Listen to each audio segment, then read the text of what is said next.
So welcome to my channel children again. We have yesterday started chapter number 9, ratio and proportion. So the ratio part we have finished in our last video, and today we will be discussing about the proportion, that is how to find the proportion and what is it. So first of all, a statement that two ratios are equal is called a proportion. अब जो दो ratios हैं, ratio के बारे में हम कल पढ़ चुके हैं, जो दो जो ratios हैं वो दोनों same हैं, equal हैं, उसी को हम proportion कहते हैं. For example, you can see on the screen the numbers are given 3/5 and 6/10. Now these both are in the same ratio, so we know that 3/5 is equal to 6/10. So these both are in proportion. That is 3/5 is equal to 6/10. But 3/5 is not equal to 6/10. Why? Because 3 2s are 6 and 5 2s are 10. As I told you in the ratio part also, that whatever the number you are using to multiply with the denominator, the same number should be multiplied with the numerator also. So here we are multiplying both numerator and denominator by 2. So 3 2s are 6 and 5 2s are 10. But here into 2, we will do 3 into 2, it will be 6, but 5 into 2 will not be 11. So this is not in proportion. Okay. Now first of all, four numbers are said to be in proportion if the ratio of the first two is equal to the ratio of the last two. That is A, B, C, D are in proportion if. अब चार number अगर हम लेते हैं, suppose हमने लिया A, B, C, D और वो चारों प्रोपोर्शन में हैं, तो उसको लिखा कैसे जाएगा? अगर A, B दो है वो प्रोपोर्शन में है और C और D जो है वो प्रोपोर्शन में है, then it will be equal. So this can also be expressed as, इसको हम इस प्रकार से लिख सकते हैं. और दूसरा तरीका लिखने का ये भी है, A ratio B then C ratio D. तो यह हम ये जो साइन है ये हमको बताता है कि this both are equal. Now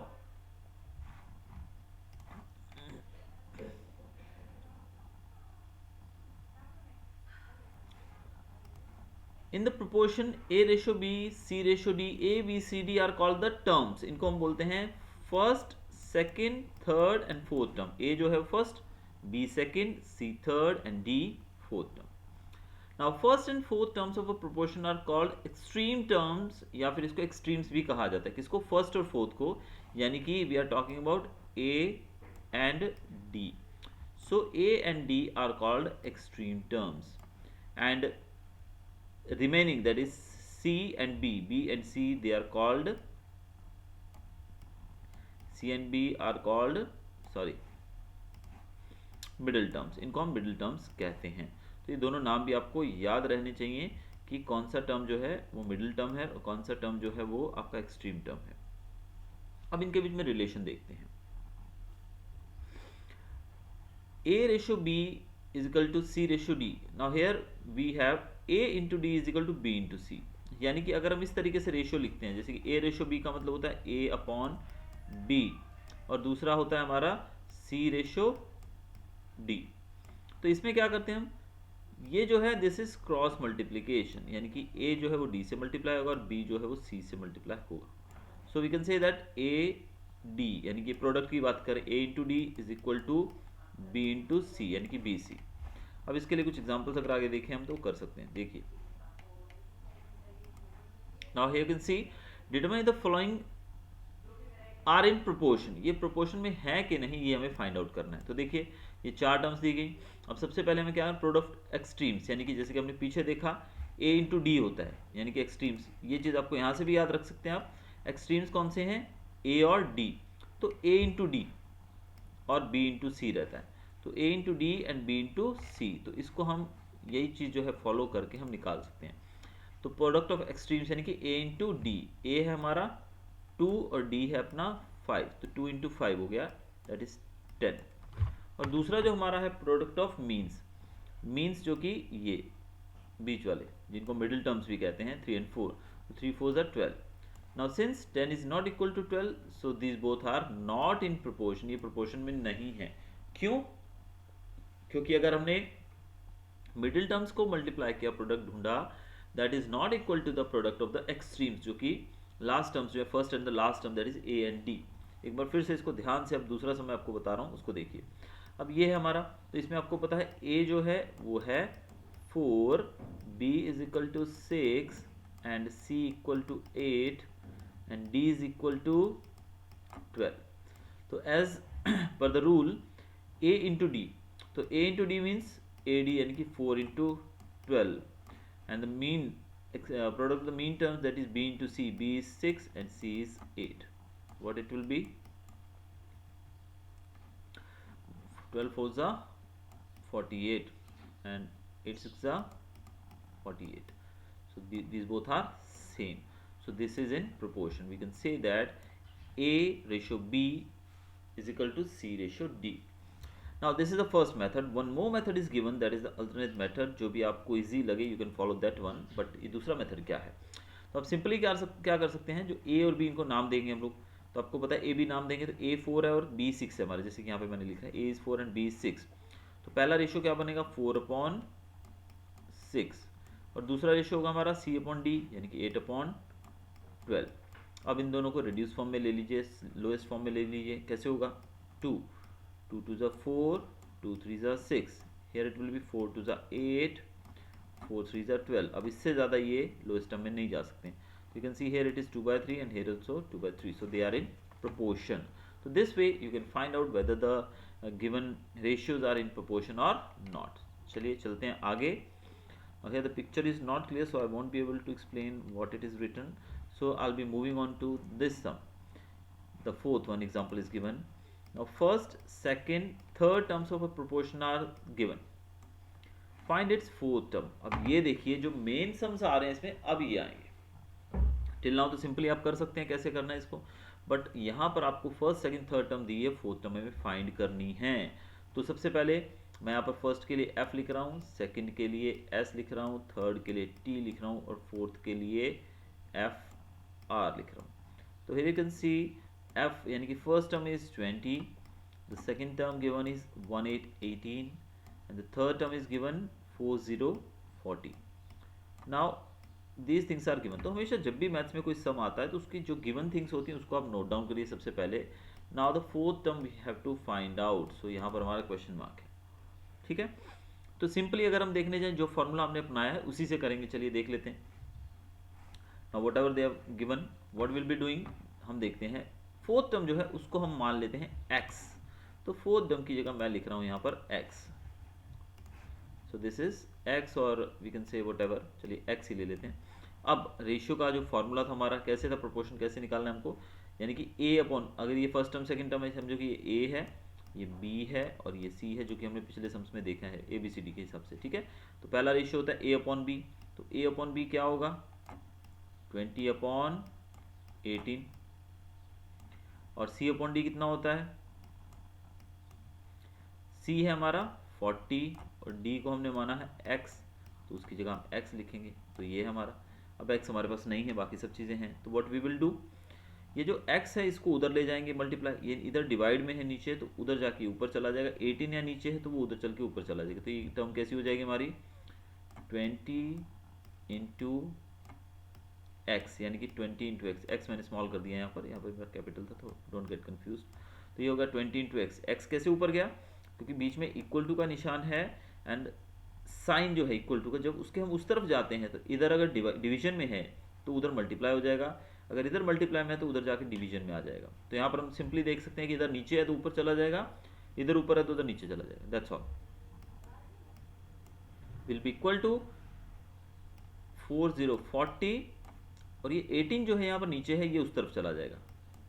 अब सिंपली हमारा ऐसे करने का मोटिव क्यों हमने किया, because we want the value of this x. हमें इस x की वैल्यू चाहिए, तो x की वैल्यू चाहिए तो हम नीचे नहीं इसकी वैल्यू निकाल सकते हैं, इसको एक सिंपल फॉर्म में हमें लेना पड़ेगा कि ये फ्रैक्शन फॉर्म में है, लेकिन यहाँ देखिए ये सिंपल फॉर्म में आ गया सब कुछ. ठीक है, अब हम क्या करेंगे, जो चीज़ निकालनी है उसको यहीं छोड़ेंगे और बाकी चीज़ों को एक साइड मूव कर देंगे. तो देखिए 20x से मल्टीप्लाई हो रहा है तो हम x को यहाँ छोड़ेंगे और 20 यहाँ मल्टीप्लाई हो रहा है तो इक्वल टू की उस तरफ जाके क्या होगा, इट विल बी डिवाइडेड. तो देखिए 40 इंटू 18 जो कि पहले से ही उस तरफ दिया गया है और ये 20 जो है मल्टीप्लाई हो रहा है, अब उधर जाके डिवाइड हो जाएगा. ठीक है, ये हो गया. देखिए अब 21 ज़ा 20, 22 ज़ा 40, 18 2 ज़ा 36, 36. सो this is your answer, that is the fourth term is given 36.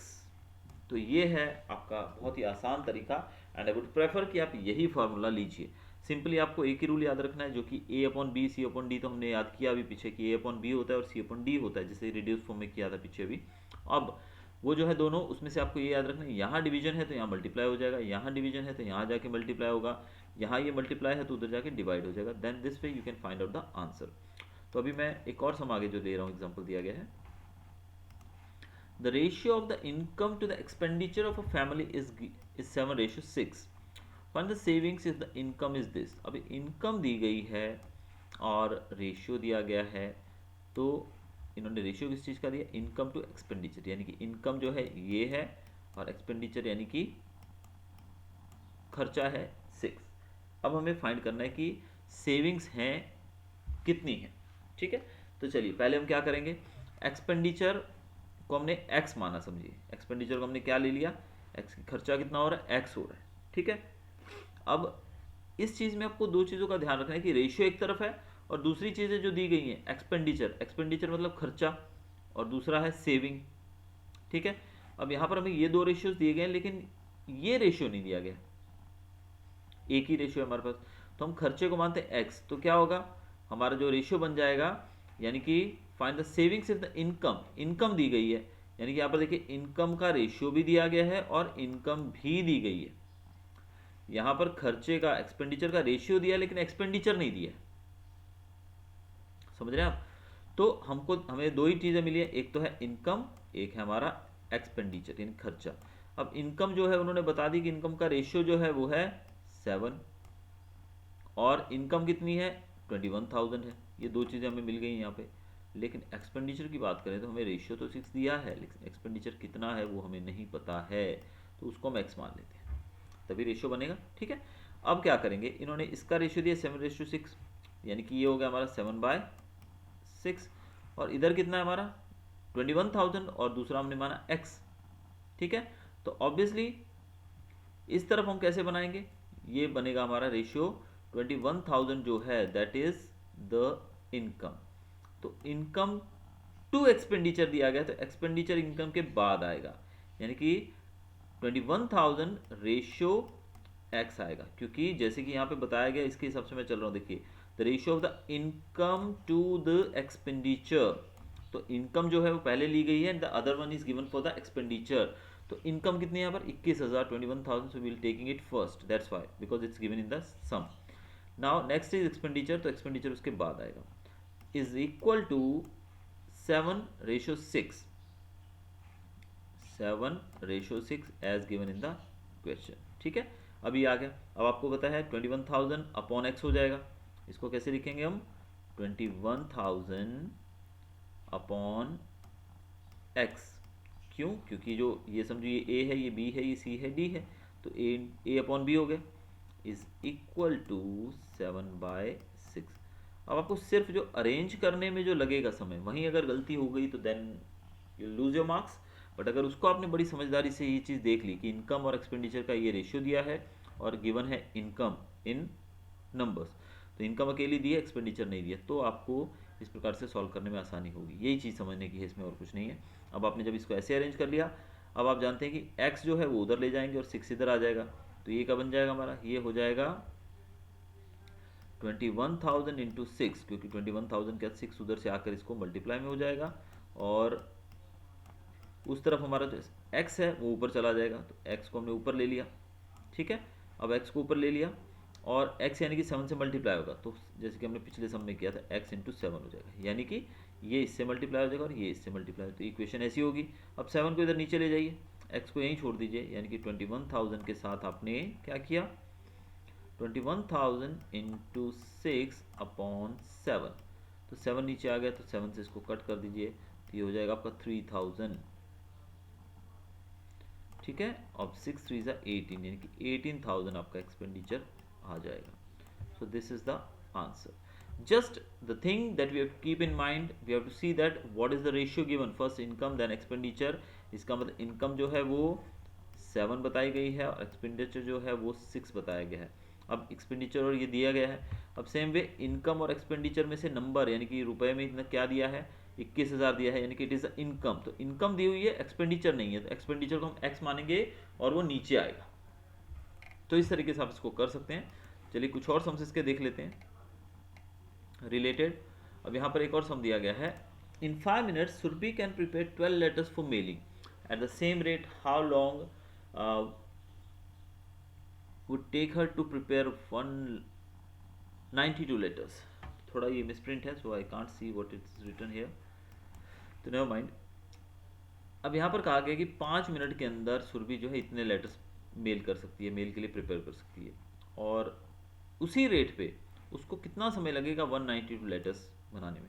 अब यहाँ देखिए दो चीज़ें हैं, आपको आंसर नहीं देखना है, फर्स्ट ऑफ ऑल आपको देखना है नंबर ऑफ लेटर्स ये 12 है और यहाँ नंबर ऑफ लेटर्स 192 है, लेकिन यहाँ मिनट्स कितने हैं 5, लेकिन दूसरे मिनट हमारे पास नहीं है, तो ऑब्वियसली हमने जो मिनट चाहिए 192 लेटर्स के लिए उसको हम x या n मान लेंगे। तो यहाँ पर वही किया गया, देखिए and with the number of minutes needed to prepare 192 letter, 192 letter तैयार करने के लिए n नंबर्स समय लगा, यानी कि n मिनट्स लगे।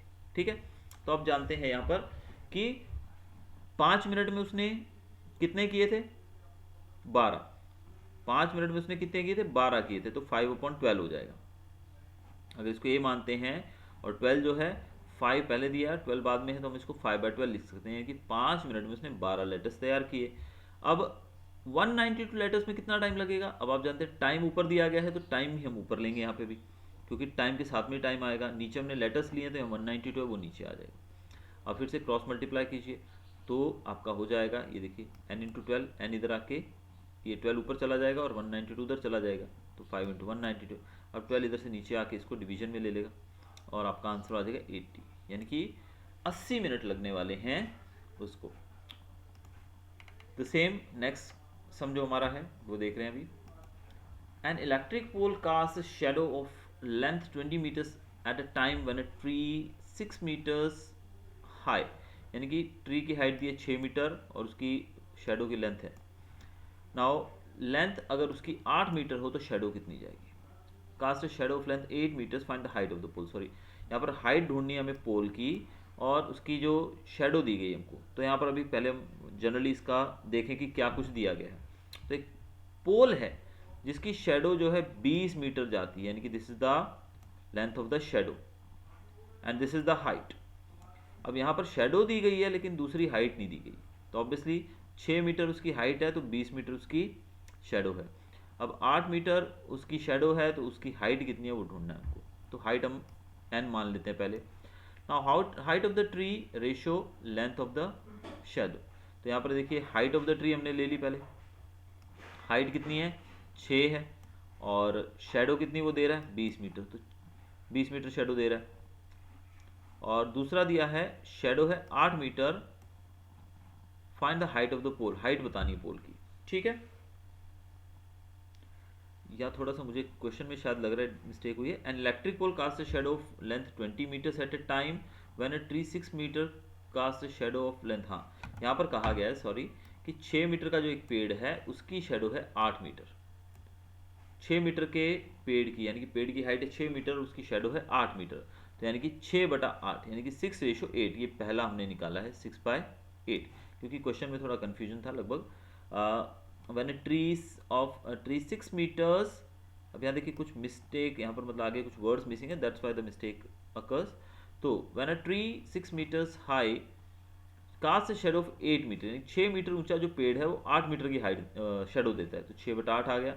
अब यहाँ पर बताया उन्होंने शेडो की हाइट बताई है, लेंथ बताई है 20, लेकिन पेड़ की पोल की हाइट नहीं बताई है, तो 20 नीचे आया हमारा और n ऊपर, क्योंकि ऊपर हमने क्या लिया height of the pole, height of the pole is 6 and here it is shadow 8, तो शेडो यहाँ पर 20 दी गई है और हाइट ऑफ द पोल हमारे पास नहीं है, तो इस तरीके से हो जाएगा अरेंजमेंट। देन 8 जो है उधर n से मल्टीप्लाई होगा, 26 से मल्टीप्लाई होगा, तो ये हो जाएगा 8 × n एंड 20 × 6। अब 8 जो है इधर जाके नीचे डिवीजन में आ जाएगा और इसको जब आप रिड्यूस फॉर्म में करेंगे और सॉल्व करेंगे प्रॉपर्ली तो you will get the answer 15। तो इस प्रकार से 15 जो मीटर है उस पोल की हाइट रहेगी, जो कि 20 मीटर जितनी शेडो देगा। अभी हमारा लास्ट जो टॉपिक है इसी का वो हम देख लेते हैं।